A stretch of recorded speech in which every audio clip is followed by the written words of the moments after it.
يعني هو المشكله انت قلتها ان في حاجات لمسات لازم كان يبينها كفيرود. هي في فرصتين، يعني اسهل فرصتين لازم كان يسيط نفسه فيهم.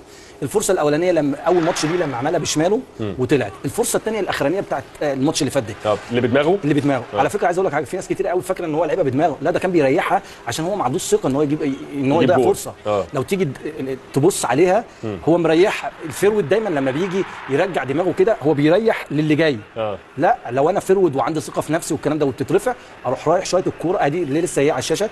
هو لو فيرود اتحرك فيها كويس قوي يا كابتن، يعني هو خطف المدافع بس قلش منه، بس في الاخر جه على الباك باص حلو. انت في الاخر انت اللي طب هي الكوره اللي موجوده دي لا دي سهله دي لا بس هو حظه وحش ان هو عايز يحطها من تحت، هو حظه وحش. في فرصه الثانيه اللي هي طبت، انت لو فيرود جامد هتشوط على طول، طبه الثانيه تروح شايط على طول. ففي حاجات انا بقول ان هو هم الكوره دي بدل ما توقف. لا وفي واحده ثانيه برضو في ماتش الاسماعيلي بالعرض بس الشوط الاولاني. ايوه ما دي لا المساحه دي